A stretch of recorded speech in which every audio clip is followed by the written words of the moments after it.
অনেকগুলো দিন পরে ফাইনালি মারুকে নিয়ে একটা ভিডিও নিয়ে আসলাম। আমি এতটাই বিজি ছিলাম যার কারণে দেখছিলাম কিন্তু কোনো রকম কন্টেন্ট করতে পারছিলাম না। মারু ফাইনালি, মারু আর পম প্রথমবার বিয়ের আগে তো ওখানেই পড়ে থাকতো, যাই হোক বিয়ের পরে ফাইনালি প্রথমবার শ্বশুর বাড়িতে গেল। আর মারু 1 বছর 1 মাস পরে নিজের বাড়িতে গেল। দেখো, একটা মেয়ে নিজের বাবা মায়ের কাছে যাওয়া, একটা মেয়ের বিয়ে হয়ে গেলে পরে যদি এরকম একটা সিচুয়েশন তৈরি হয় তাহলে সেই মেয়েটার জন্য সত্যি ভীষণ চাপের হয়ে যায়। কারণ বাবা মায়ের জায়গা অন্য কেউ পূরণ করতে পারে না, এটা একদম সত্যি কথা। আর তারপরে ও এখন যে স্টেজে আছে, ও প্রেগনেন্ট, তো সেইখানে মায়ের প্রয়োজনটা খুব বেশি, যেখানে ও একা একাই সব করতে হচ্ছে। হ্যাঁ জানি পম্পম প্রচুর হেল্প করে, পম্পম ভীষণ মানে একটা সাপোর্টিভ কোঅপারেটিভ একজন হাজব্যান্ড। তারপরেও যেহেতু পম্পমের দোকান আছে, দোকানে যেতে হয়, নিজেকে তো করতে হয়। এই স্টেজে এসে মেয়েরা একটু মানে চায় তাদেরকে একটু কেউ ব্যাপার করুক, সেটা একমাত্র মাই করে। কারণ প্রেগনেন্সির এই পিরিয়ডটা আমার মনে হয় প্রত্যেকটা মেয়ে 99.99% মেয়েদের ক্ষেত্রে তার মাই সবটা করে। মানে পুরোটা প্রেগনেন্সির জার্নি থেকে তার আতুর তোলা, তার বাচ্চাটাকে একটু বড় করে দাও, এবং সেই বাচ্চাটা হওয়ার পর থেকেও তার প্রতি যা যা দায়িত্ব কর্তব্য সব মেয়ের পক্ষ থেকে হয়। মানে মেয়ের বাড়ির পক্ষ থেকে মেয়ের মা মেয়ের বাবাই করে, আদার্স কারো আশা এখনকার মেয়েরা তো করেই না, কারণ দেখে দেখে সবাই অভ্যস্ত। আমরা তো ওই জার্নিটা পার করে এসেছি, সেই জন্য তো সেই জায়গায় ভীষণ ভালো লাগছে যে ফাইনালি ওর বাড়িতে গেছে। কিন্তু মারুকে আমার বেশ কয়েকটা প্রশ্ন করার আছে। তোমরা আমার থাম্বনেল তো দেখেই এসেছো, টাইটেল আর থাম্বনেল। হ্যাঁ, সিঁদুর তুমি কই? সিঁদুর তুমি কই কই কই? এত ঘটা করে সিঁদুর দান হয়েছিল না রাধাকৃষ্ণ মন্দিরে, সেই সিঁদুর এখন মিসিং মিসিং মিসিং। অনেকে কমেন্টও করেছো। আমি পরপর 3টে ভিডিও দেখে ভিডিওটা করতে বসেছি। ভিডিওটা আমি আজকে রাতে করছি, তোমরা কালকে পাবে। কালকে যেহেতু আমি বাড়ি থাকবো না, আমি সারাদিনের ভিডিও আর করতে পারবো না, সেই কারণে এই ভিডিওটা যাবে কালকে বিকেলে, অনেকটাই লেট করে, কারণ তার আগে আমার এমার্জেন্সি ভিডিও যাবে বলে কথা। তো যেটা বলতে চাইছি, সিঁদুর কই। তো এখানে অনেকেই প্রশ্ন করেছে, চলো সব প্রশ্নের উত্তর দেবো। তার আগে একটু ইন্ট্রো দিই। Hello my lovely viewers, welcome back to my channel টিউপি লাইফস্টাইল। বন্ধুরা আমার সাথে থেকো, পাশে থেকো, চ্যানেলটিকে সাবস্ক্রাইব করে লাইক কমেন্ট শেয়ার করো। তো আমি একটা কথা বলতে চাই যে সিঁদুর তো পড়তো যখন ও বিয়ে হয়ে যাওয়ার পর থেকে, ভাড়া বাড়িতে থাকুক শ্বশুর বাড়িতে যাক, ও কিন্তু সিঁদুর পড়তো। হ্যাঁ, অল্প সিঁদুর পরে, বাট পরে সিঁদুর। এখন সিঁদুর নেই। তো আমার যেটা মনে হচ্ছে, হাতে শাখাটা পরা আছে, পলাও করা নেই, কিচ্ছু করা নেই, ওইভাবেই গেছে, সিঁদুর নেই। ও যখন ও শ্বশুর বাড়িতে গেছে তখন থেকে কিন্তু ওর কপালে সিঁদুর নেই। কারণ দেখো, ও তো একটা অন্য মানে রিলিজিয়ান থেকে এসেছে। এবার এই যে বলছে, যেটা বললো আর কি, যে আমি কি বলেছি আমার মায়ের সাথে কখনো কথা হয়নি, আমি বলেছি আমার বাপের বাড়িতে আসি। এটা তো আমরা ডে 1 থেকেই বলে গেছি যে ওর বাড়ির প্রত্যেকের সাথেও সম্পর্ক আছে। কিন্তু সামাজিক প্রতিবন্ধকতার কারণে ওদের সম্পর্কটা মানে এতদিন আটকে ছিল, সেইভাবে স্মুথলি তৈরি হয়নি। যেটা ধরো নিজের কাস্টের মধ্যে যদি বিয়েটা হতো, যেহেতু ইন্টার রিলিজিয়ান, সেই জন্য সমস্যাটা হচ্ছে। এটা যদি আমি আমার কাস্টের কোনো ছেলেকে বিয়ে করি, প্রেম করে পালিয়ে গিয়ে বিয়ে করলেও আমাদের মধ্যে এই বাধ্যবাধকতা থাকবে না, সামাজিক প্রতিবন্ধকতা থাকবে না। আমার পরিবার যদি চায় মেনে নেবে, তো আমি সেখানে ঢুকতে পারি, মানে নির্দ্বিধায় নির্ভয়ে মাথা উঁচু করে ঢুকতে পারি, কেউ কিছু না। এখনকার দিনে প্রেমটা তো কোনো ব্যাপারই নয়। কিন্তু যেহেতু ওরা ইন্টার রিলিজিয়ান, তো সেই জায়গায় এই সমস্যাটা সামাজিক সমস্যা, যেটা ফেস করেছে ওর ফ্যামিলি পার্সেন্ট না, কিন্তু ওর ফ্যামিলি পার্সেন্টের কিন্তু এই বিয়েটা তো অমত ছিল, এটা তো আমরা ডে 1 থেকেই বলেছি। তো সেখানে গিয়ে আমার মনে হচ্ছে, যেহেতু ও যেই জায়গাটাতে থাকে সেটা মুসলিম প্রধান একটা এরিয়া, সেখানে হিন্দু নেই আমি বলবো না। যেমন রাজরা থাকে, রাজের মাও আসতো, কিন্তু দেখো তার মানে রিলিজিয়ানটাই হিন্দু, তো সে ওই কালচারটাকেই তো ফলো করবে, সে তো ওটাকেই মানবে। তো সেই জন্য সে শাঁখা সিঁদুর পরে নির্দ্বিধায় ঢুকতে পারে। বাট ও যেহেতু মুসলিমের মেয়ে, তো সেই জায়গায় আমার মনে হয় সমাজ থেকে একটা চাপ আসতে পারে, এরকম কোনো ব্যাপার। কারণ সমাজের লোকজন চেয়েছে বলেই তো ওই বাড়িটাতে ঢুকতে পারলো, তা না হলে তো ঢুকতে পারতো না তো সহজে। তো সেই জায়গায় আমার মনে হয় এই কারণেই ও সিঁদুরটা পরেনি। তো এটা নিয়ে প্রশ্ন না করলেই ভালো, কারণ ও যে সিঁদুর পরে না এমনটা নয়। আর যদি এরকম কোনো চাপ থাকে, যেটাতে সমস্যা আসতে পারে ওর ফ্যামিলি পার্সনদের বা ওদের, তো সেটা না করাই ভালো। ঠিক আছে, কোনো ব্যাপার নয়, 1 বছর তো হয়ে গেছে। তো এবার এখন বাড়িতে গেছে এই স্টেজে, আর মা খুব কেয়ার করছে, মা খাইয়ে দিচ্ছে, খুব ভালো লাগছে দেখতে। কারণ এই সময়টা মা যা করবে, আর মায়ের এই আদর প্রত্যেকটা পেয়েছে এই সময়টা।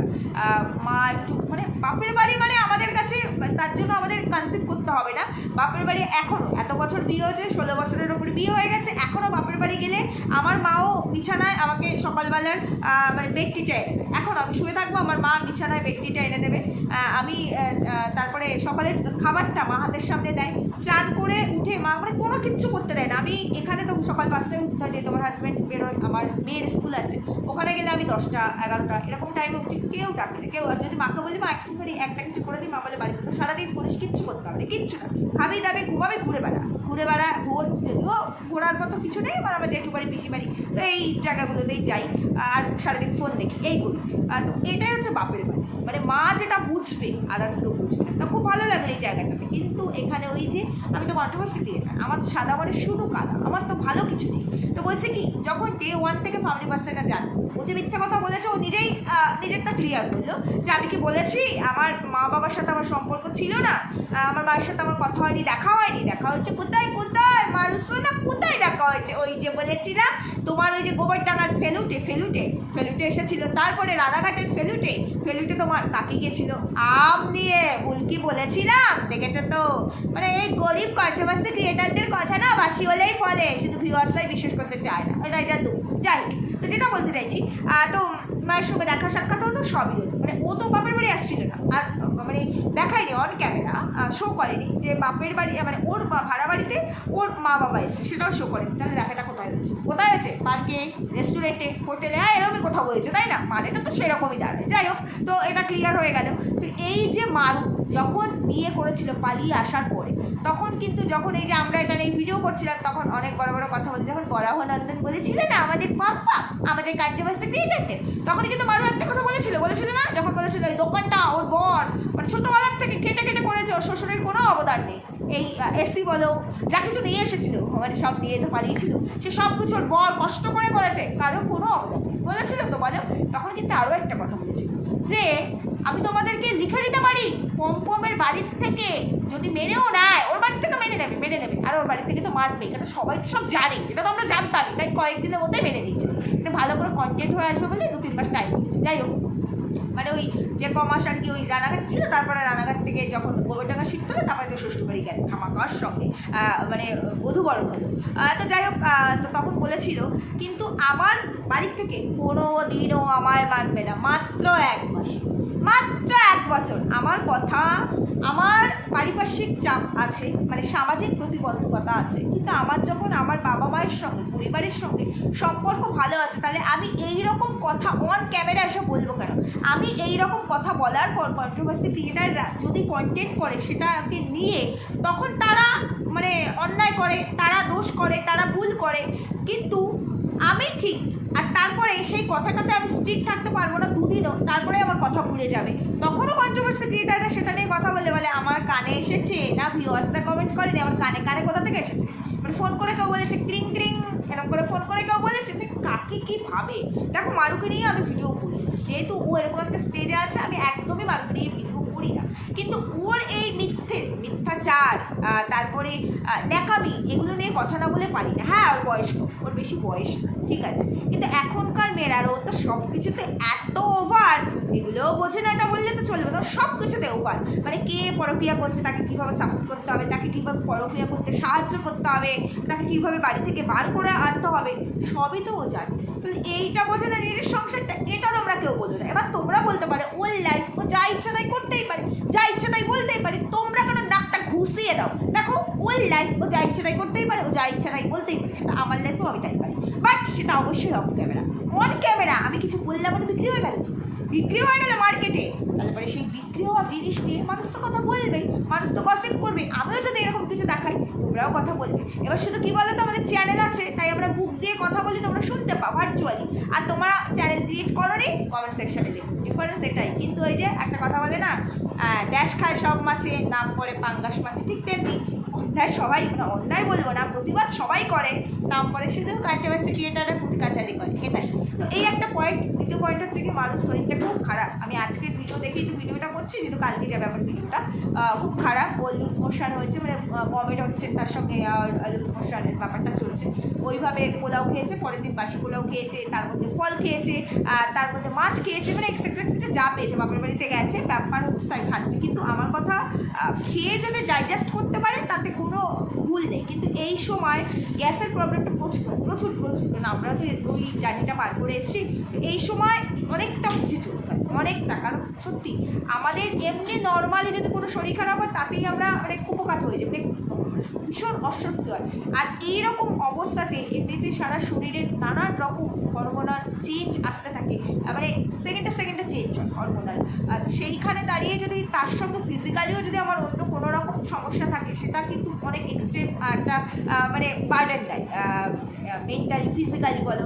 সেই জায়গায় কোনোদিনও দেখলাম না এই মেয়েটাকে যে নিজেকে একটু কন্ট্রোল করে খাওয়া দাওয়াটা করতে। আরেকটা কথা বলতে বাধ্য হচ্ছি যে ব্লগার ঠিক আছে, কিন্তু অনেক কিছু বলে মানে এখনও চলে, কিন্তু এইগুলো দেখবে প্রেগনেন্সির অবস্থায় সন্ধ্যার পর বাড়ির বাইরে বেরোতে বারণ করে, শনি মঙ্গলবার বেরোতে বারণ করে, তারপরে পেরেক এই ধরনের জিনিসগুলো নিয়ে বেরোতে বলে, তুলসী পাতা পেরেক এই ধরনের জিনিস কেন বলে? নিশ্চয়ই হাওয়া বাতাস ভালো মন্দের একটা ব্যাপার আছে। তো এই প্রেগনেন্সির টাইমে ও যে খাচ্ছে, বাকি কিছু না, ও ব্লগার ঠিক আছে সব দেখার, ও নিজে যে খাচ্ছে সেটাকে বারবার দেখানোর আমার মনে হয় প্রয়োজন আছে কি? প্রয়োজন নেই, কিন্তু সেটাই ও বারবার করবে। ওইটুকু জায়গা না দেখালে কি চলবে না? ওইটুকু জায়গা না দেখালে কি ওর ব্লগিংটা সার্থক হয় না? আমি বুঝতে পারি না। আর এই প্রেগনেন্সির পিরিয়ডে যেহেতু ও বিবাহিত, বিয়ে করেছে একটা হিন্দু ছেলেকে, জেনে বুঝে দায়িত্ব নিয়েই করেছে, তো ওকে বহুবারই বলা হচ্ছে ও যে হাতে শাখাটা পড়ে ওটা প্লাস্টিকের শাখা, ওটা তো গোল্ডের শাখা নয়, শাখা বাঁধানো নয়। আর এখন এই প্রেগনেন্সির পিরিয়ডে যে শাখা পড়া থাকে সেই শাখা খুলতে নেই, তারপরে ওর সাথে একটা শাখা দেওয়া হচ্ছে, কোনোটাই পড়ে না। এই মেয়েটা মানেটা কি? অথচ এমন ভাব করবে এখানে সে যেন ও সব মানে।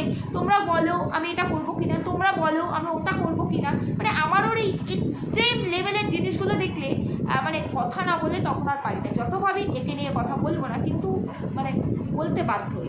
যাই হোক, জামাই অনেক বাজার করে নিয়ে গেল, এবং তোমরা মানে তোমাদেরকে বললে আর কি, অনেকেই বলেছে ষষ্ঠী অ্যাডভান্স হয়ে গেল। অ্যাডভান্স কার? ষষ্ঠী তো সামনে শনিবার, তো ষষ্ঠীর দিনে তো যাওয়া যায়। অ্যাকচুয়ালি ওদের মধ্যে ষষ্ঠীর তো কোনো নিয়ম নেই, তাই ষষ্ঠীর খাওয়া দাওয়া সবটাই এখনই হলো। কারণ দেখো আমরা যেই জায়গাটাতে থাকি সেখানে আমরা আমাদের রিচুয়াল অনুযায়ী চলি, তো সেইখানে যেটা নেই সেটা করা যায় না। তো এই কারণে তা না হলে বাপের বাড়ি যখন গেছেই, ও তো বাপের বাড়ি গেছে, তো শনিবার দিন ষষ্ঠী, আমার ভিডিওটা যাবে মঙ্গলবার, মাঝখানে 2-4 দিন ওখানে স্টে করে ষষ্ঠী করে ফরেই আসতে পারতো, কিন্তু না, সেটা হবে না। এখন জানি না ও থাকবে কি না, তারপরে ষষ্ঠীর দিন কিছু দেখাবে কিনা। যদি ও যেটা বললো সেটার উপরে বেস করেই আমি ভিডিও করলাম। এইবার আমি একটা কথা বলতে চাই, খাটের ওপরে পমপমকে খেতে দিয়েছে, জামাই আদর হচ্ছে, একটা কাপড় পেতে তারপরে লুচি মাংস দিয়েছে। তোমরা অনেকেই কমেন্ট করেছো বিছানার উপরে খাওয়া। হ্যাঁ খাওয়া, মানুষ যখন প্রথম বিয়ে হচ্ছে তোমরা দেখতে না, বাজার দিয়ে আসলেও সব বিছানার ওপরে, মাছের ব্যাগ বিছানার ওপরে, খাওয়া দাওয়া বিছানার ওপরে, এটাতেই ওরা অভ্যস্ত, এটাই ওরা করে। সেই কারণে যে যেটা যার যেটা অভ্যাস কি এত সহজে যায়? ওর একটুখানি অন্তত মিনিমাম এইটুখানি বোঝা উচিত যে আজকে আমরা যেটা করি সেটা বাকিরা নাও করতে পারে। আর এটা আমরা খুব এটুকাটা মানি, প্রত্যেকটা মানুষই আমার মনে হয় মানে। সেখানে যখন এটা আমার অন ক্যামেরা হচ্ছে, আমি যখন ভিডিও করছি, আমি ভিডিও অফ ক্যামেরা যা করি সেটা কোনো ব্যাপার না, অন ক্যামেরা যখন ভিডিওটা আমি করছি, তাহলে পরে ওই খাটের ওপরে না দিয়ে টেবিল, যখন একটা ডাইনিং টেবিল আছে না, এসির নিচে বসেই খেতে হবে, বুঝেছো? সত্যি রাজা বাদশা বলে কথা। তো ঠিক আছে, না কেউ একটা হাওয়া করতো, জামাই আদর হচ্ছে, তো টেবিলে বসে খাওয়া যেত, অন্তত টেবিলে সাজিয়ে দেখানো যেত যে এখানে বসেও খাবে, তারপর ওখান থেকে নিয়ে এসে খাতে দিত, তখন তো মানুষ কথা বলতে পারতো না। যদিও এটা মানে এবার মানা না মানা যার যার নিজের ব্যাপার, কিন্তু এটা আমরা করি না মানে আমরা এটা একদম বেডরুমের বাইরে রাখি, বেডরুমে এটা ঢোকাই না। আমরা এক কাপ চাও আমরা বিছানায় বসে খাই কি? এক কাপ চাও আমরা বিছানায় বসে খাই না। আমরা এগুলোকে খুব মানি, কিন্তু ওরা যে মানে না সেটা তো বোঝাই যাচ্ছে। সেখানে মানুষকে জোর করে তো পুশ করে কোনো কিছু করানো যায় না। আমার অভ্যাস, আমার স্বভাব, আমার ক্যারেক্টার। তো সেইখানে আমি আপত্তি জানাই, তুমি আপত্তি জানাও, তাতে কিছু হবে না। মারুকে সবাই কমেন্ট করতে করতে মারু তারপরে এটা চেঞ্জ হচ্ছে, যদিও অন ক্যামেরা দেখি, অফ ক্যামেরা কী করে আমরা জানি না, চেঞ্জ হয়েছে। কিন্তু প্র্যাকটিক্যালি কি চেঞ্জ হয়েছে বলতে পারবো না। যদি প্র্যাকটিক্যালি চেঞ্জ হতো তাহলে পরে তো ও বলতো যে আমার ভিউয়ার্সটা তো কমেন্ট করে এইরকম, একটু খাটের ওপর, তারপরে আবার কি বিছানার চাদরের ওপরে একটা কাপড় পেতে তার উপরে একটু খাচ্ছে, মানে রীতিমতো বসে পমপমও খাচ্ছে। পমপম হ্যাবিচুয়েট, কারণ বহু বছর মারুদের বাড়িতে ও যাতায়াত, থাকা, খাওয়া, শোয়া সবই করতো। তো সেইখানে ও হ্যাবিচুয়েট না হলে এই ব্যাপারটা তো হয় না। কিন্তু অন ক্যামেরার জন্য এটা না করলেও পারতো, আমার তাই মনে হলো। ওভারঅল আমি আরও অনেক কিছু বলার আছে, কিন্তু বলবো না, এখন অনেকটাই রাত হয়ে গেছে। পরবর্তী ভিডিওতে অবশ্যই বলবো। ভিডিওটা রাত্রিবেলা করে রাখছি, কারণ হচ্ছে কি কালকে যেহেতু সময় পাবো না, সারাদিন থাকবো না, সেই কারণে যে কটা কথা বললাম ঠিক বললাম না ভুল বললাম জানিও। সুস্থ থাকো, ভালো থাকো, দেখা হবে পরবর্তী ভিডিওতে। টাটা।